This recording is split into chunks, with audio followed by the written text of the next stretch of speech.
Onda Cultural hoje na MIT, Mostra Internacional de Teatro, e eu aqui com Pedro Granato, com o País Clandestino. Tudo bem, Pedro? Tudo ótimo. Conta pra gente essa história, com essa formação desse espetáculo que é tão legal. A gente foi selecionado para um laboratório de diretores no Lincoln Center em Nova York. E cada um de nós foi, digamos assim, como representante do seu país, né? Eu era o único brasileiro. E a Lucia vem da Espanha, Mael da França, o Jorge da Argentina e a Florência do Uruguai. Nos pasamos 3 semanas viendo teatro y haciendo teatro y estudiando teatro y saliéndonos el teatro por las orejas. Então, quando estava no fim já do laboratório, os 5 estavam muito amigos já, a gente fala espanhol, a gente tinha muitos pontos de vista em comum, a gente saiu com essa vontade de fazer um trabalho juntos. A gente falou, nossa, a gente precisa continuar isso aqui. Já lá, entre os 70 diretores, os 5 já saíram tirando foto, assim, não, a gente vai fazer projeto, vamos começar a trabalhar para que vire alguma coisa. Y comenzó la idea de hacer algo juntos. Uma super conexão, que aí vocês vieram trabalhando isso desde 2014, mas depois vocês começaram a formar essa ideia, né? E vocês mesmos escreveram, você fez parte também dessa dramaturgia. Sim, foi. Então, 2014 foi o laboratório e a gente se manteve em contato por WhatsApp, Skype, essas redes sociais. E sempre se atualizando muito do que acontecia na vida um do outro. Então, às vezes acontecia um atentado na França e a gente ia perguntar para a Mael como é que aconteceu, ou o impeachment no Brasil, queriam saber meu ponto de vista. O tempo todo a gente tentando descobrir do pessoal ao nacional o que estava acontecendo na vida do outro. E a gente ficou alimentando até alguns exercícios de escrita nesse tempo. Até que em 2016 a gente foi se encontrar em Buenos Aires, era aquela famosa Semana do Saco Cheio, né? A gente se encontrou e o curador do Festival Internacional de Buenos Aires ficou sabendo do nosso grupo por ver um trabalho da francesa em Avignon, ele conhecia o argentino, ficou impressionado como cada um sabia da realidade um do outro. E aí ele nos conheceu e falou, olha, eu queria que vocês fizessem um trabalho. Que era o final de 2016, teve aquela onda de nacionalismos no mundo todo, né? Teve o Trump, teve o Temer, teve o Brexit, teve tudo isso. E ele falou, eu não quero trazer uma peça de um país, eu quero justamente a ideia do transnacional, ou seja, diferentes países conversando. E era justamente o que era nosso grupo. Ele falou, o grupo de vocês me parece super inspirador, assim, eu quero saber mais. E a gente teve um ano, então, de 2016 a 2017, que a gente conseguiu se encontrar em 3 residências para desenvolver a peça todos juntos, colaborando, trazendo materiais pessoais muito profundos, trazendo a história do seu país. E a gente construiu esse trabalho juntos, né? São 5 diretores e os 5 estão no palco. E o Jorge e a Mael depois assinam a direção, que foi um pouco já um arrematar desse processo, assim, né? De cuidar com as equipes. Mas a concepção, a criação foi muito todo mundo o tempo inteiro dando opinião, todo mundo dirigindo um ao outro todo o tempo e acho que isso foi muito rico. En 1959 el divorcio estaba prohibido por la dictadura de Franco y mis abuelos se separaron. Diego es el pequeño argentino Nace mi bisabuelo en Polonia, Hermann Littner, judío. Al día siguiente escribieron en el periódico. Ganó Y después de varios años estudiando fuera. No reconozco a España ni me reconozco en España. Acabo de ver una obra que me emocionó muchísimo. Pues estoy muy contenta y muy conmovida de haberla visto. No sé, me hicieron identificarme muchísimo con cada uno, como pensar muchísimo en mi país, pensar en el mundo, en las cosas que tenemos en común, en los anhelos. Muy personal y muy profundo al mismo tiempo. Me llegó muchísimo esta obra y me encantó ya desde la propuesta que era algo multinacional. Creo que es un regalo poderme adentrar en el mundo argentino a través de sus piezas teatrales. E ao mesmo tempo a gente discutia como chegar nas novas plateias, quais eram os desafios do teatro. Hacemos un teatro muy diferente los 5 y queríamos ver qué pasaba si esos 5 teatros tan distintos se juntaban. A gente também era responsável um pouco por apresentar o que estava acontecendo no nosso país. Tanto assim, politicamente, historicamente, como o que está acontecendo de teatro. A gente teve uma sensação muito forte de identificação mesmo com o nosso país. Ou seja, nossa, como vocês me veem como brasileiro? Ou o espanhol falava, nossa, eu não me imaginava nada espanhola, mas eu agora percebi que tenho vários traços. Então a gente refletiu muito sobre a identidade do país e sobre que traços de cada país a gente carrega. E aí eu acho que o que conectou vocês foi mais a história e os acontecimentos, né? Mais a política, que é o que mais tratado aqui, que vocês trazem, cada um trazendo detalhes do seu país que acabam se linkando. Eso es, porque siempre que nos juntábamos hablábamos de cómo está cada país, de cómo estamos nosotros, de qué nos preocupa a nivel político, y de ahí empezaron a surgir que los países tenían muchas cosas en común, aunque eran muy diferentes. Permeiam todos os países, né? Tiveram todos os tipos de crise, de ditadura, né? Esse conceito da economia. Sim, inclusive até mais atual, né? Assim, a crise, digamos, da esquerda atual, a ascensão da extrema-direita no mundo. Mesmo a francesa conta que depois dos atentados começou a ter exército nas ruas, que acho que é uma questão que a gente está lidando aqui no Brasil.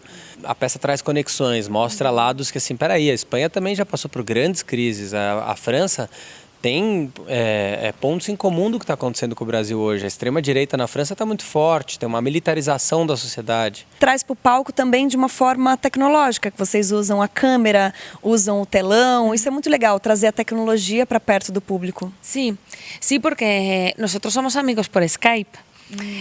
Cuando nos juntamos son los momentos en los que, ahora, ¿no? Cuando hacemos la pieza, pero el resto del tiempo es WhatsApp, es Skype, es mensajes de voz. Entonces era necesario que la pieza tuviera el calor que tenemos los seres humanos cuando nos juntamos, al mismo tiempo que tuviera toda la tecnología y la frialdad que tiene la comunicación a través de un teléfono o una pantalla, que es lo que nos une.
Toda la obra, Todo País Clandestino, habla de distintos momentos de nuestra historia, que es una historia muy reciente, cómo lo hemos vivido personalmente y a nivel social, y cómo todas las historias se van uniendo. Vocês trazem essa política de todos os países de vocês, né, do Brasil, da Espanha, da França, da Argentina, e vocês colocam fatos históricos no palco e levam o público à reflexão. Sim, eu acho que a gente também faz uma coisa que falta muito no Brasil e a gente vê que falta em muitos dos países, que é um retorno histórico. Ou seja, a gente vai pela história dos nossos avós, bisavós, nossos ancestrais, contando um pouco de onde a gente veio e o que aconteceu politicamente no país, na vida dessas pessoas. Então, por exemplo, a gente tem aqui 2 pessoas que foram diretamente afetadas, que a família tem desaparecido, pessoas que foram sequestradas, assassinadas por ditaduras. Ou seja, acho que a gente, através da história da vida pessoal de cada um, a gente consegue relembrar também onde podemos estar historicamente para onde vamos, né? Primera Guerra Mundial. Los padres de los padres de los padres de mi padre son agricultores. Henri Guichard, que es agricultor también, tiene 19 años y participa en la Primera Guerra Mundial. Es la única vez de su vida que viaja. Sinto que talvez também essa onda neoconservadora aí que aconteceu no mundo todo em 2016 também parte de uma falta de história, né? Então, de repente, as pessoas resolveram esquecer por alguma indignação ou cansaço do que estava aí, estão querendo questionar o que era inquestionável até pouco tempo, né?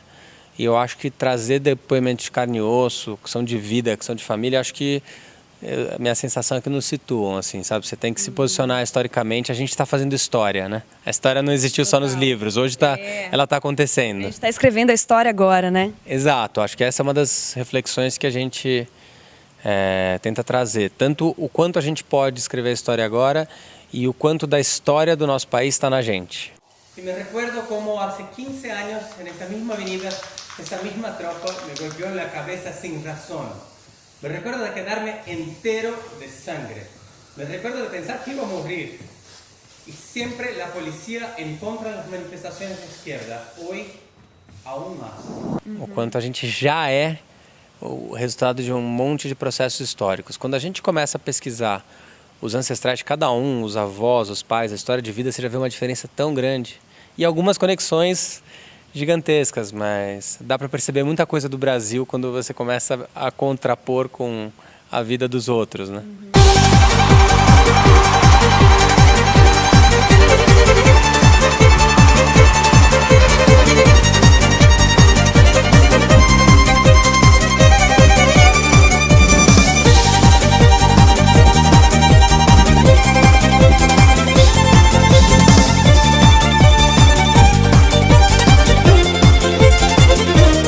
Primeira vez no Brasil, você vê alguma diferença do teatro no seu país, na Espanha e aqui?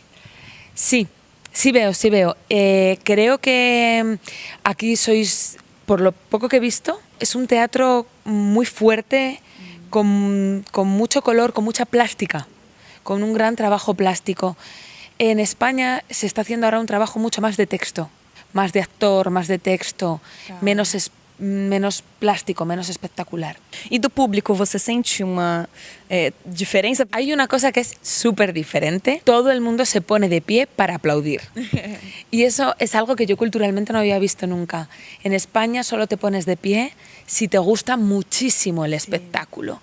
Y los actores salen a saludar 2, 3 veces, entras, vuelves a salir, aplauden. Y aquí es muy difícil para mí saber si al público le ha gustado o no, porque la forma de aplaudir es distinta. Y acabamos y siempre es Pedro, ¿les ha gustado? ¿Tú crees que les ha gustado? Porque yo no lo sé, no medimos de uma maneira diferente. Isso é uma coisa da gente sente também, acho, do próprio público. Às vezes você não gostou tanto, mas todo mundo levanta. Mas com certeza a peça de vocês é de aplaudir de pé, essa montagem, essa reflexão. Vocês no palco, muito lindo. Parabéns por essa concepção. Vai continuar ou vai ficar só aqui no Meet? A peça ela tem vida ainda, a gente vai fazer agora em maio na França. E tem outras coisas que estão ainda na área. A gente vai... A cada vez é bonito isso da peça, porque ao mesmo tempo que a gente fala muito de política, a gente fala de coisas muito íntimas também. E ela tem um lado que ela é muito efêmera, assim, a gente não consegue deixar de sentir isso, porque é isso, a gente se reúne para fazer aqui a Meet, mas são 3 apresentações. Para quem é de teatro, né, o público fala, eu vou na temporada, vou daqui a 2 meses. Não vai ter 2 meses, vai ser agora.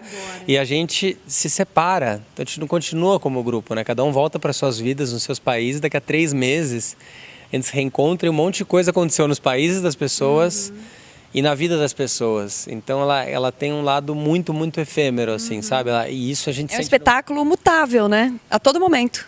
Super. Dentro do processo mesmo, se você for pegar, numa das primeiras residências, a gente estava no auge da crise no Brasil, depois a Lucia estava com a gente em Buenos Aires e teve a explosão da discussão da Catalunha na Espanha.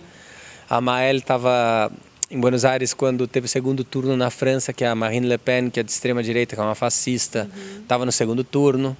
Ou seja, muitas vezes a gente estava vivendo essa sensação de isolamento, ou mesmo de questões familiares, né? Jorge está em Paris viviendo el atentado de Charlie Hebdo. Yo estoy en Nueva York haciendo como... La vida nos va cruzando. Acho que isso também traz um pouco essa ideia do país clandestino, né? Desse país em que é um lugar que a gente se encontra e que não é nenhum país. É um lugar de compartilhar histórias e que ao mesmo tempo não faz parte de nenhum país. Está todo mundo fora do seu habitat. A peça desperta muito isso na gente, uma curiosidade pro mundo, assim. Sabe? Eu não tenho dúvida, além da reflexão, né, que traz tudo isso. E você também, Pedro, é um disseminador da arte aqui no Brasil, né? Um cara jovem, diretor, dramaturgo. Jovem já. É jovem sim, parou. Sim, não, trabalho bastante aqui, como todos eles nos seus países, né? Acho que eu tenho o Pequeno Ato, que é um teatro também, quem quiser seguir um pouco o que eu faço aqui, tem a página do Pequeno Ato, que é um teatro no centro de São Paulo. Produz várias peças ali e você pode, a partir dali, também descobrir essas peças como Fortes Batidas, 11 Selvagem, Sonho de uma Noite de Verão, Beijo no Asfalto. Agora estou criando uma peça que chama Distopia Brasil, que é em cima dessas distopias, esses futuros terríveis. Eu acho que é uma coisa que o Brasil está inspirando muito. Interessante. E é isso, gente. Queria agradecer muito a presença de vocês, da Onda Cultural. Pedro, que faz a diferença no teatro, várias peças que ele citou, premiadíssimas e também com o teatro, então siga aí, confira mais um pouquinho. Obrigada, Pedro, por receber o Onda. Obrigado, Fofura. Pues muchísimas gracias, es un placer estar aquí. Yo no tengo dinero del país y aquí estoy. Yo no tengo un país y aquí estoy, ¿está bien? Bueno, yo a lo mejor cuando